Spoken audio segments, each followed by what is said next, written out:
remember even like pulling into a gas station right before I hit the road to go to New York, and I met this homeless woman who's right at the gas station, and she saw that I was a veteran, and she said that she was a veteran and she was homeless. And at that moment, like, I was nervous going there, but at that moment, it made me realize why I'm doing what I'm doing in regards to getting these stories out here into the world. So I gave her all the change, everything in my pocket. And when I was driving down to New York, I was just like really self-reflecting.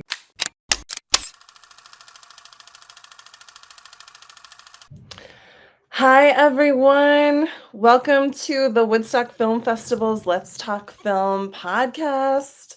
I am just full of joy today to welcome director Rashad Frett of the recent Sundance award-winning feature film Ricky. Super excited about our convo. How are you doing? I'm doing good. Thanks for having me. Thank you, Woodstock Film Festival, one of my favorite film festivals out there. Thank you so much. Appreciate hearing that. So let's see, Rashad, we met in 2023 because your short film, Ricky, actually screened at the Woodstock Film Festival that year and won the Oscar qualifying Best Short Narrative Award. Yes, that was let me tell you, that film festival was great, and I had no idea. Like, I mean, I was shocked and truly honored. You know, it was a great film festival, and the lineup. Some of my classmates had films in there too, and it was just like amazing films in different categories in the film festival. So thank you. Appreciate that.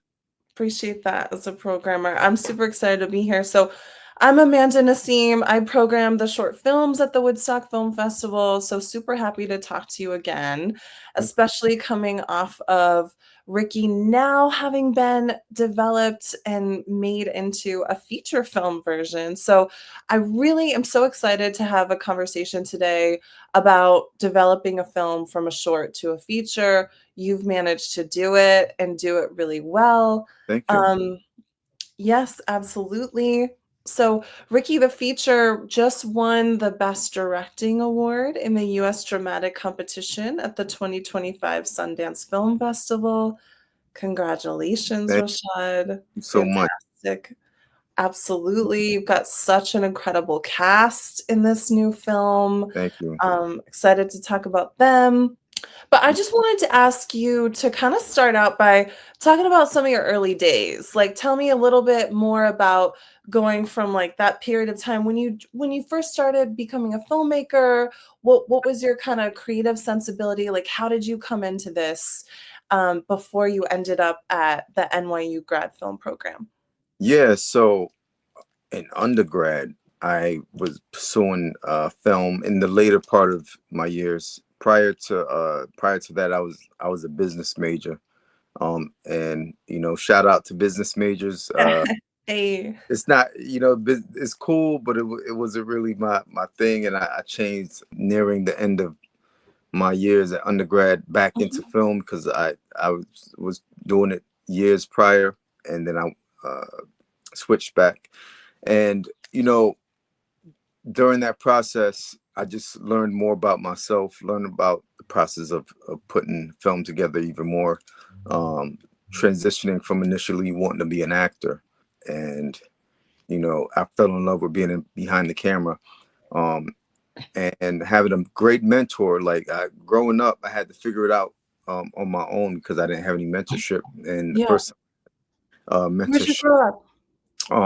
in Hartford, Connecticut. Yeah. Between Hartford, Connecticut and the Caribbean. And I didn't have any mentorship in film. So a lot of things were just me trying to figure things out on my own. And then I went to undergrad at Central Connecticut State University and met my professor there, Jeff Teitler, who he was tough on us, but in a good way. And it helped to develop my voice and some of my classmates, a lot of my classmates' voices a lot more. And after that, I linked up with a retired cop who Jeff, my professor, introduced me to. Okay. He wasn't retired at the time, but he was a Hartford cop that came up with this idea with someone that he arrested, Felix Soto.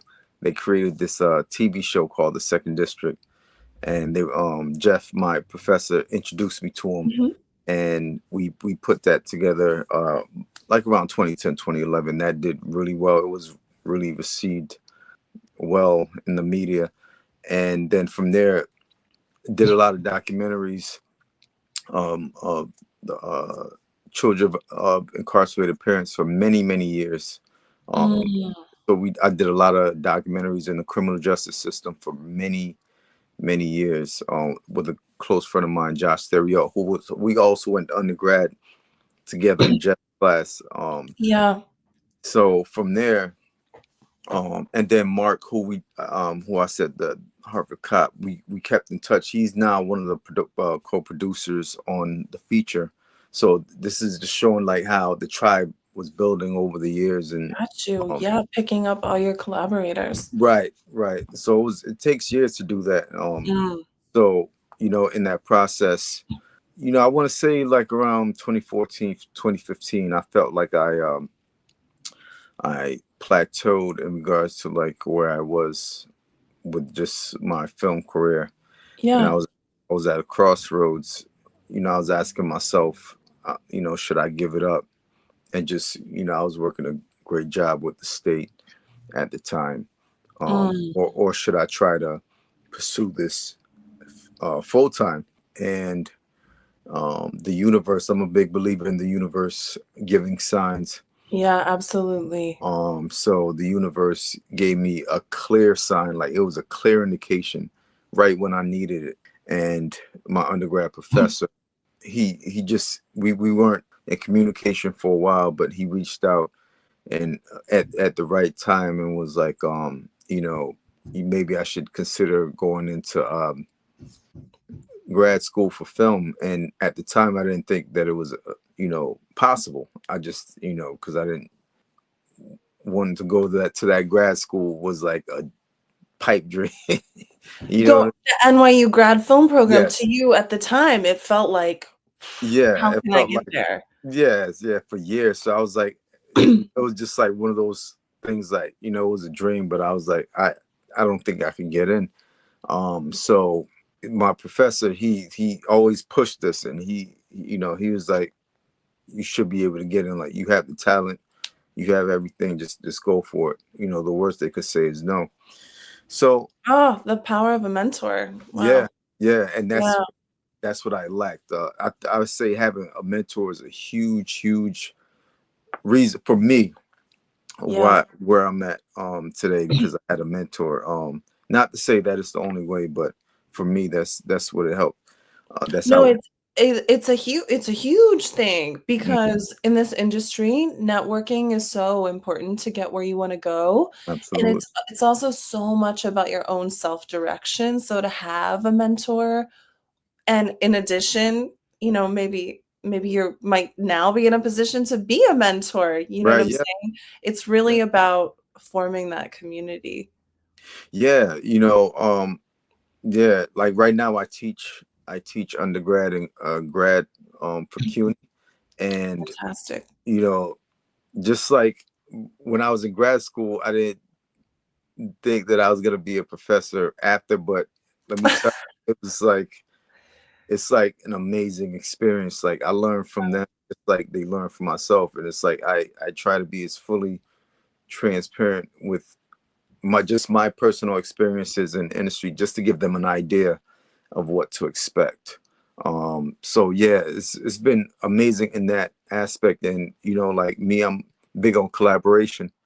So I tell them how it works for me, and then I encourage that collaboration, communication, and yeah. So yeah, That like that that's fantastic to hear that you're teaching at CUNY, and I just want to go back to one other thing that really yeah, struck me that you said, which was that you got a clear sign at the perfect time that you should pursue the grad film option, And I think that's something that, I don't know if you kinda, mention that sort of thing to your students too, but I find that, if I'm really sort of, like, grounded in my humanity and I'm sort of looking for that, I'm just open to it, like, usually Yeah. those signs or the answers will come to me to help give me Yeah. direction.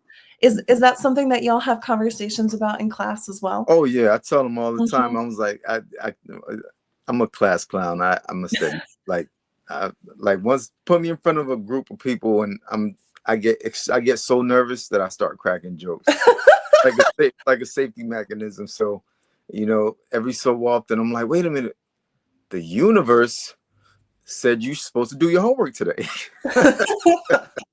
No, but I do There tell them, is a universe. yeah, yeah.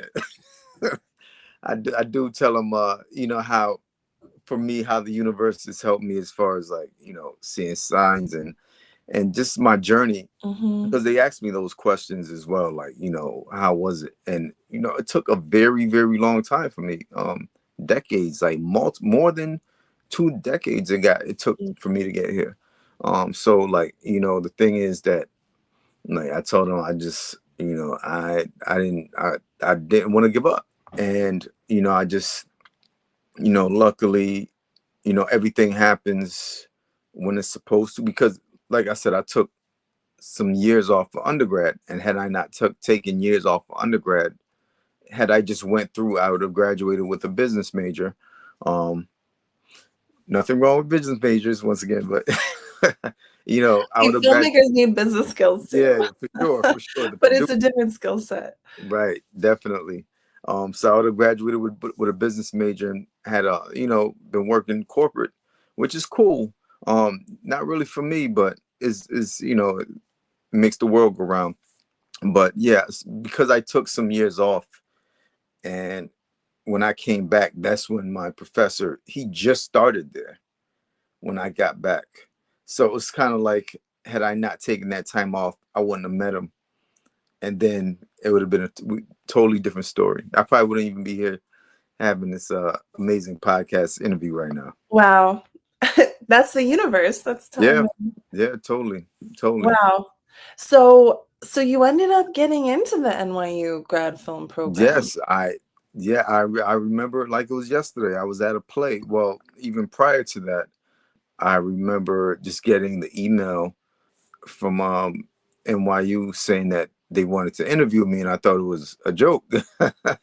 But yeah, I remember going there. Everything, like I remember even like pulling into a gas station right before I hit the road to go to New York, and I met this homeless woman who's right at the gas station, and she saw that I was a veteran, and she said that she was a veteran and she was homeless, and at that moment, like I was nervous going there, but at that moment, it made me realize why I'm doing what I'm doing in regards to getting these stories out here into the world.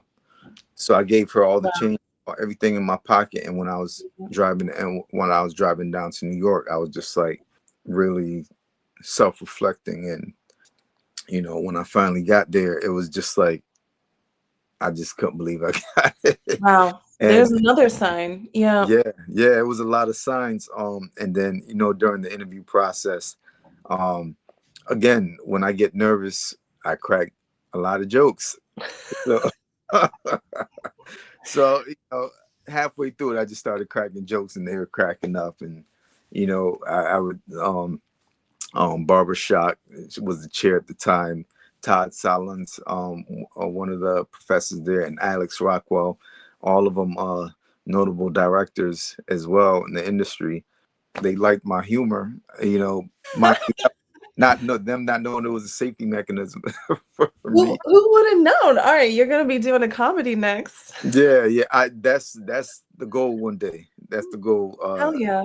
I would love to do comedy. I love cracking jokes. So I like to, like, for now, I like to just sprinkle little comedy in my films, but eventually I want to do an all out kind for sure.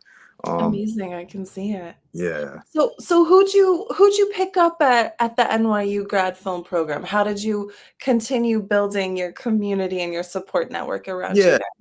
So it's interesting, and I tell people this all the time. Like when I went to NYU, it felt like was where I was supposed to be. Like it felt like home. Like in all my teaching, all my schooling, apart from undergrad, this felt like this where I belong.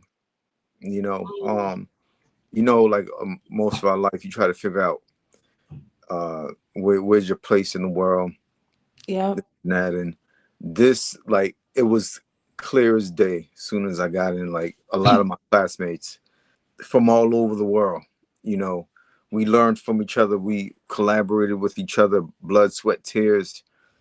We built a bond, and it was like the best schooling in my entire life. It was hard. It was not easy at all. It was the class 10 classes a semester, and we had to produce multiple films. Ooh, Yeah, it was insane. that's a Um, load. That's a yeah, heavy load. yeah, it was like they told us that we for the next 3 years we won't really have an outside life, and I'm like, okay, cool. I'm up for the Yeah, challenge. I'm ex-military. I had some things I've dealt with, so I yeah, could handle that. yeah, But that yeah, life experience, cool. yeah, it was a really good experience, and you know, it just like for me, it helped me develop my voice even more as a filmmaker, and just like building my tribe as well, Yeah, because that's where I met the Lin Q, the co-writer, and then another one of my buddies, Olu Baker. They were both a class ahead of me, and they were both working on this feature. So from I met them in 2016, and to this, what is it, like, what, 9 years later, yeah, you 9 know years since and then. I didn't realize it was that many years that went by. Everything was like a blur all, Mm, all this time, and then we, during the pandemic, we had to trudge through that, and yeah, it was a great experience, overall. wow. That's amazing. So Lin Q is your co-writer on the feature version of Ricky, Mhm. and, as a programmer who's seen the short and now the feature, the thing that struck me the most, and that I think is most important to me when I'm reviewing films, is the development of that script, and just props to y'all, because you Thank you. really just you raised the stakes in so many different ways. The character development became even more critical and interesting. I mean, there were new storylines added from the short to the feature. You really took it there. And Thank I guess as a programmer who's, watching a lot of films constantly, that's I think I've told you this before, that's my biggest feedback usually, is that, Mhm. "Oh, this script isn't developed enough. They didn't Right. spend enough time on this before they made it," And I really felt that you did. I Oh, really felt thank you. that development time. It's Thank you. fantastic. Thank you so So much. yeah, so all right, so you had such great schooling. You're building out your creative collaborators, your tribe at the NYU grad film program. And then Ricky the Short, that was your thesis film there, right? Yes, yes. So Ricky was my thesis film, and I started writing that in summer 2019. Um, so we were supposed to initially shoot that in March of 2020, but that's when the world shut down. Um, Indeed it did. yeah. So during that time of just trying to make it through the pandemic and Yeah. keep my sanity, I just kept working on the script. And then Professor Spike Lee, he came on, he gave us funding. Cary Fukunaga came on, gave us funding, and they both gave great notes. A lot Yeah. of my professors. Wow, um to hear that you used the pandemic to develop the script, yeah, That's what every filmmaker should have been doing, huh? Yeah, yeah, We're I was. kicking ourselves. You really did it. Yeah, thank you, thank you. By the time we shot the short, we were greenlit around November 2021 to finally shoot. Okay. From waiting from March of 2020, so I made Wow. it to draft 37. So 37 drafts of a short. That's what I'm talking Yeah, about. 37 short. And then, we shot the short. And then, I don't like to rush. So, like, we shot Mm, in 2021, and for majority of 2022, we just fine tuned the cut. Initially, my cinematographer Sam, he's also an editor like myself. So I was yeah. like, What what's yes, Sam's last name? Motamedi. Fantastic. Okay. And Yep. he was your cinematographer on both the short and the feature, Yeah. yes? Yep. He's Yes. yep Amazing. cinematographer, both Brilliant. short and feature. So with the short, he took a first pass, and then he gave me the cut, and then I went in, and then I just did the finishing touches on the cut, and then uh we picture locked in summer of 2022. And yeah, during that time, Cary Fukunaga put me on his Instagram, and then his agent at William Morris, Craig Castell, saw the The post. post, yeah, and then reached out, then said, when I have a cut, sent them the picture lock cut, and he called me immediately and signed me right then and there. Um, yeah, and then Wow. from there, signing with William Morris, really brought it things to the next level. Like, he introduced Mhm. me to potential investors, um, just a lot of industry folks who I wouldn't have had access to Right. prior, and it really helped to you know get the project made. He introduced me to Michelle Satter at Sundance, and Mhm. when we met, it felt like we knew each other for years. She just extremely brilliant individual, and I was just so honored that she believed in this project, Amazing. and invited us to apply for the labs, and then from there it just kept It getting kept going. yeah. Amazing. So what was the first Sundance Lab that y'all did to develop Yeah. Wiki the feature? Yep. So the first Sundance Lab we did right before the premiere. That was in January of 2023, a Okay. week, yeah, a week before the Sundance Film Festival. So we found out in the fall of 2022 that we got into the labs, and then we got into the film festival at the same time. And With the the short. thing, yeah, with the Fantastic. short, and Oh my god. those are two different entities. It's like you want, Yes. because you could get into the lab but not get into the festival, or you could get into the festival and not get into the lab. So we got into both, and That it was, is such amazing timing. So you're premiering Ricky the Short at the yeah. 2023 Sundance Film Festival, Mhm. basically at the same time that you're now developing the feature in the Right. Sundance Lab. Correct. Ooh. So yeah, it was a lot in a great way. It was just like, being on the resort, Sundance Resort, and writing and being around amazing just advisors in the institute, and being like, we're pretty much snowed in, because it was like we got a lot of snow in the mountains that year. So I love being in the cold. I love cabins, so you know Cozy. yeah, exactly. So even like, going up to Woodstock, like the weather, everything was just like Mm. perfect, like that nice cool weather. Everybody was like so chill in that area. um it was Yes. nice. It was nice. That's the Catskill charm. Yeah, I didn't know. I had no idea it was like that. Yeah. Yeah, yeah, I um definitely want to come back up there. Would love to have you. Yeah, for sure,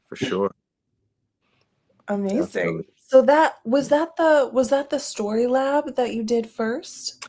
Yeah, so yep, did Okay. the screenwriters lab first, and then got into the film festival. So we kind of, and they're like an hour away. So left the Okay. resort, went to the film festival, and then from there, months later, we had to apply for the director's lab. So it's not like because you got into the writer's lab, you could get into the director's lab. It's like you literally have to apply and, you know, do what you got to do to get into both. Keep So we, yeah, yeah, keep it moving. for Let's sure. keep focusing. Let's get into that director's lab now. Yeah, definitely. Fantastic. So, yeah, we got into the director's lab in June of 2023. And it's interesting. One of my collaborators, who I was one of my fellows who I was in the lab with, Sean Wang, he shot his film right after we finished the labs. It's called Didi. I'm not, Yes, yeah, I've yeah, seen it. yeah. We were in the labs Loved it. together. And then another one, of my fellows, Walter Thompson Hernandez, his film, if I go, will they miss me? That Mm, he's shooting the feature right now as we speak. I know he was also part of that lab. great. Mm-hmm. Y'all all moving up. Okay. Ryan. So the Yeah. director's lab, so through the screenwriter's lab, that's where you and Lin Q were able to really Yes. drill in and develop the feature version. Yes. Yeah. We had a lot. We met with how many advisors? You know, just to name a few, like, you know, Scott Frank.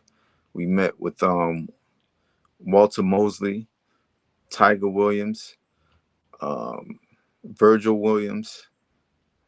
Trying to think who else. Attica Locke. Um, we met with a lot of advisors, a lot of great advisors, Yeah.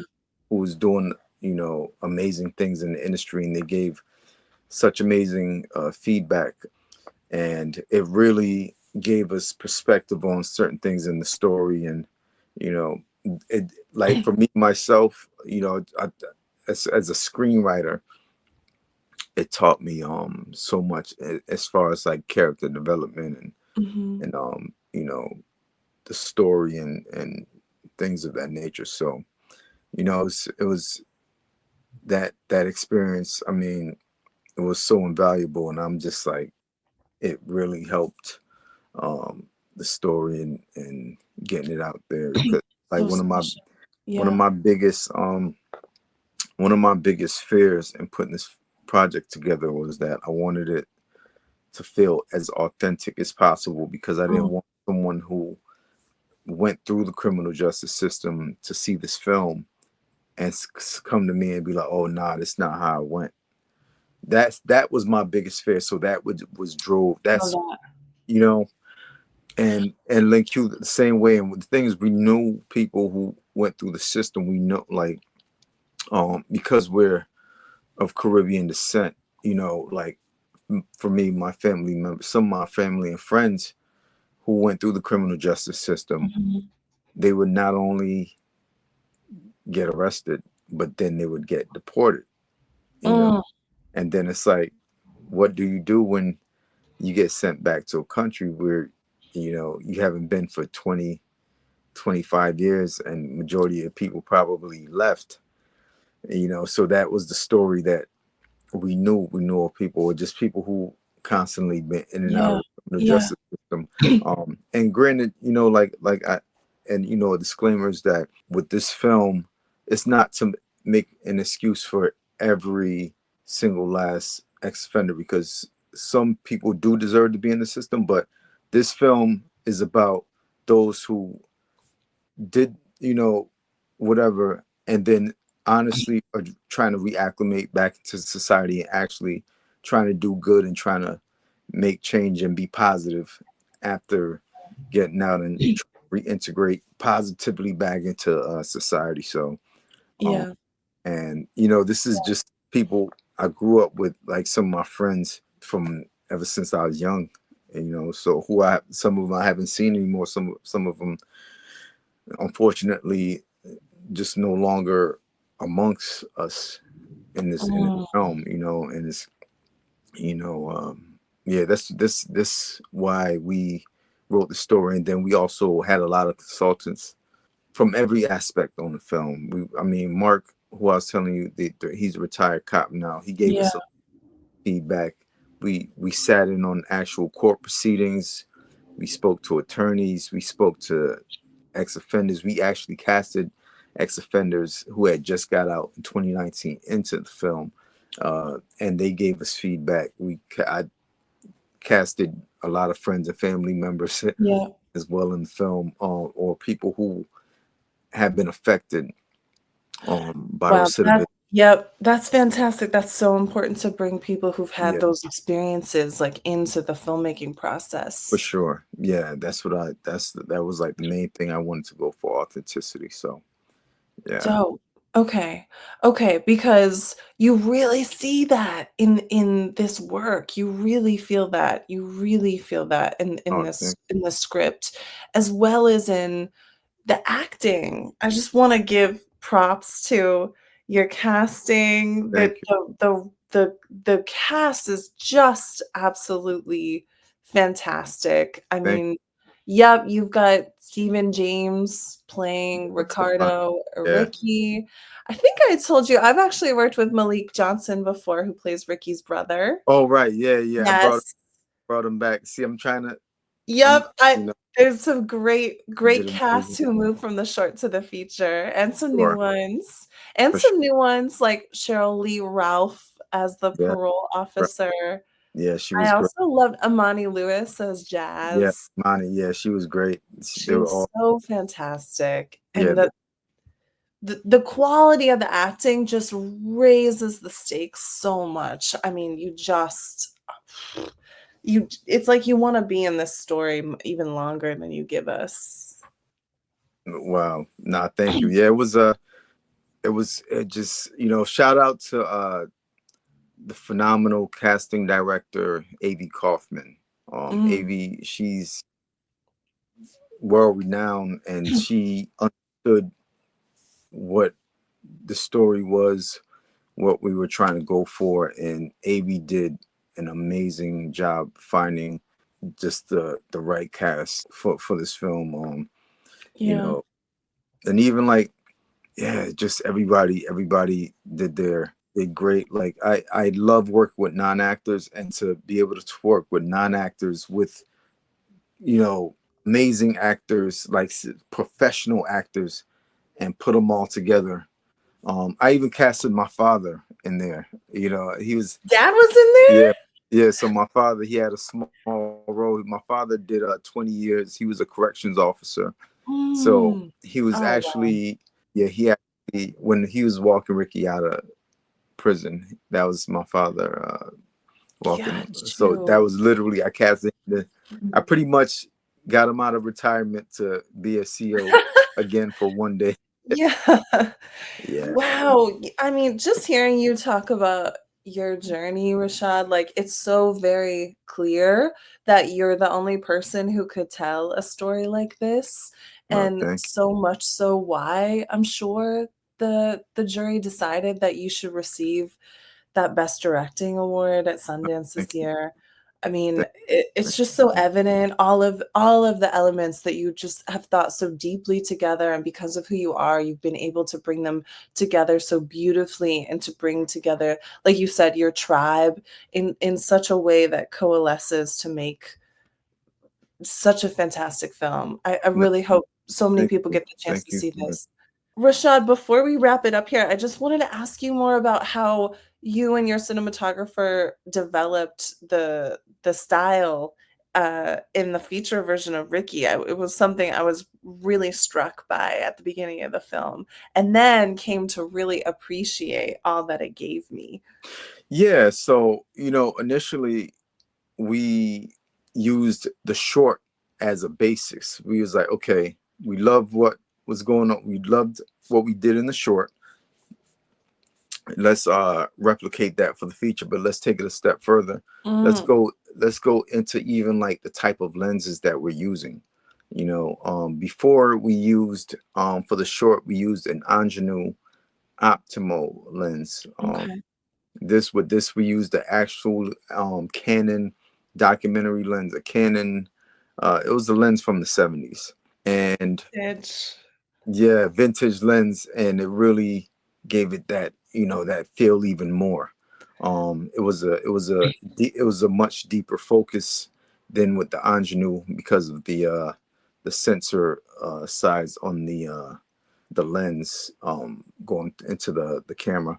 And yeah, it was we really wanted to capture that. And I was talking like during production, I had a headset, and I would literally, either at the monitor or wherever and Sam, my cinematographer, had one on as well. So I'm telling him, zoom in, zoom out, slowly I'm like, find the shot, find the shot. Oh, you're in his ear. Yeah, so I'm literally in his hair the whole time. Like, find the shot. Like, so I'm a believer where if there's obstruction, if there's any obstruction, and there's something happening in the background, find that shot through the obstruction. So if you have to move down it, like, just find it, but it gives the character, it gives the camera character in itself. Oh, I felt that character. Thank you. So it was just like, it was, yeah, we took it a step further in that, like, to where we wanted the audience to feel like they were a part of this world. And Yeah. so that was kind of like a basis that I had with, that I told everyone, from my actors to the cinematographers to even the lighting. I was like, I don't want the lighting to be pretty. I don't want pretty lighting. I want it to be real. Mm, And things, I also do lighting. Like, I've done it all myself. So it's like, yes. I'll be like, okay, remove the rim light. We don't need rim light. Just practicals and boosted. Yeah. Use flags and things like that.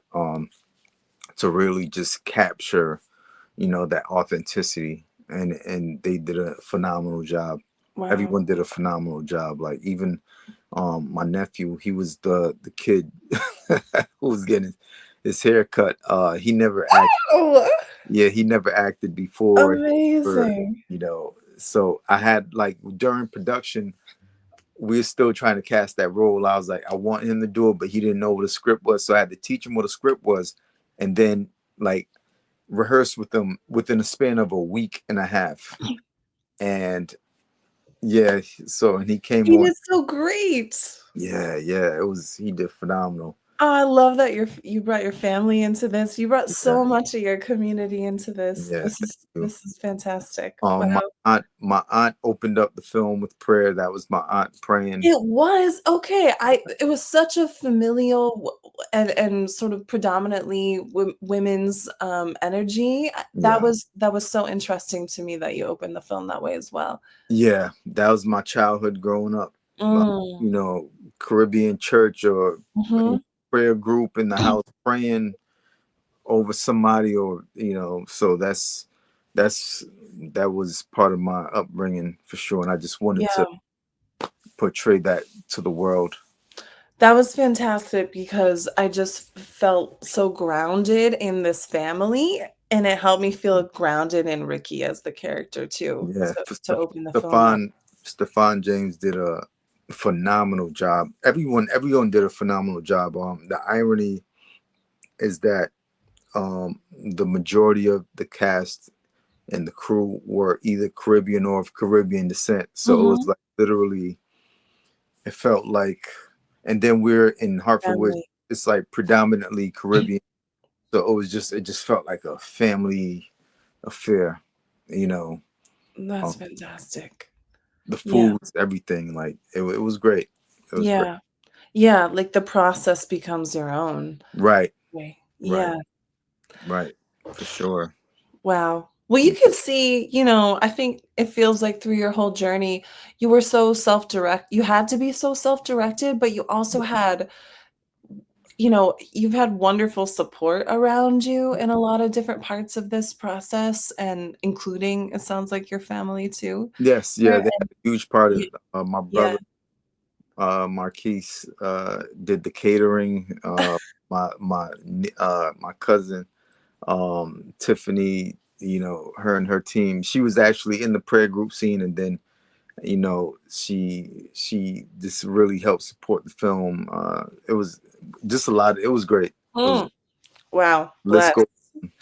That's so amazing, Rashad. I'm so happy for you. I'm so thrilled to hear about this journey taking Ricky from a short to a feature. Thank you. I hope we can definitely have you back at the Yes, Woodstock yes, Film definitely, Festival. Would love definitely, to have you come up to the Hudson absolutely, Valley. And absolutely. I'm so excited for more audiences to see this film. Yes, yes. I'm praying it. So you're Just working on distribution. yes, yep. We're in talks Okay, with distribution right now, and we're trying to get it out to the world. Um, fantastic. Okay. In the meantime, where can folks find you on the internet? yes. So Instagram. You could tell I'm like I'm old school. Like I have an Instagram account, but I'm like hardly on You're this. not there that often. Yeah. Cine Rebel. So Cine, CINE Rebel, REBEL 860. That's my Instagram. So mainly find me there. I have my website, rashadfrett.com. Awesome. You can check out some of my work there. But yeah, any of those, you could reach out to me, and keep telling these stories. So many stories in the world, and so many, people need to hear these stories and Mm, keep it going. So it's never too late. Pick up a phone. We have the technology. We don't need to have a major budget. You could literally pick up your phone and tell a compelling film that could shape the world. So absolutely. there you go. Wow. Thank you so much for No, thank you. Of course. sharing your journey with us Of course. today on the Woodstock Film Festival's Let's Talk Film podcast. You can find us anywhere that you listen to your podcast. Please like and subscribe, and we'll see you on the next one. Thanks, everybody. Thanks again, Woodstock. Amazing film festival. Everybody go to Woodstock. Thanks, Rashad. All right. Appreciate you. Of course.